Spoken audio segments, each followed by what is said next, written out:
This is the Simpit video blog, and today's story is about an incredible piece of literature that is out on the internet as of today, and it's an Rfactor 2 setup guide. It's actually an advanced setup guide by David O'Reilly. And I've looked through this. This is a 51-page guide that is really tuned towards Rfactor, but there's so much good information in it that I have to tell you it's going to work for just about any type of sim or real-life car for that matter, because most of the stuff just translates straight over. Anyway, he had some help from a couple of drivers out of the FSR World Championship. He had help from Kuba Brzezinski. This guy is a World Championship FSR level driver. He also is a finalist at the Dubai GT Academy, so a guy who really knows his sim racing. Another driver, Micha Hoyer, who also is an FSR driver. Both of these guys have incredible data and technology information that they were feeding in and helping him with this guide. But again, like I mentioned, it's very detailed, 51 pages long, and they put it out in a way that is going to be very easy for most people to absorb.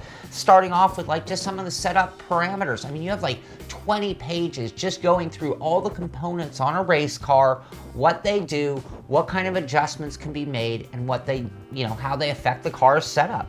They then move into the actual setup process, working on like a generic setup, just getting something for a track that maybe you'd call your home track. They then move on to taking like a good base setup and then tweaking it for any track that you might be running at that week in your league or series.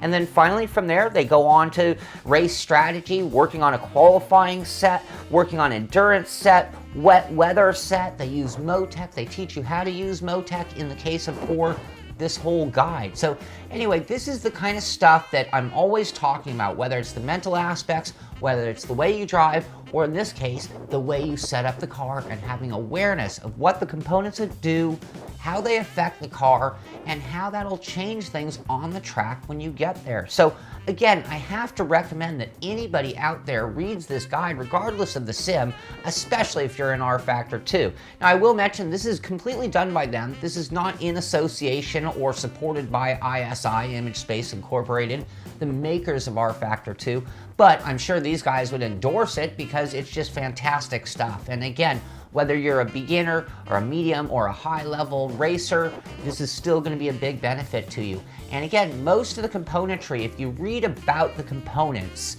whether you switch to a different sim and they call it something slightly different, chances are that it's going to translate the same over. You just kind of have to figure out the numbers for the sim that you're actually using. And that's true both when you're in the beginning, the parameters, when they're going through the components, and it's also true when you start getting up into the setup for the car. When they start talking about aero, well, you can make an adjustment for your car, or if you're running an Rfactor 2, you'll be able to use this specifically for exactly what you're going to do. So a couple other things. They finish with one of my favorite things that again is going to be applicable to just about everybody out there,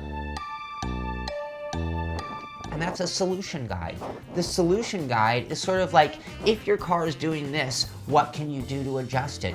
Or if you're fighting tire wear, what things actually affect tire wear most? And they go through different things that are the common problems and the common solutions for fixing those problems once you're out on the track, whether you're talking about setup for practice or the race conditions. So again, I have a few images that I've shown here throughout. I will have a link to the Dropbox, which is where they have this 51-page guide available for download. I'll have a link there at the Simpit, so you can follow the link here with the show, and that'll take you right to it.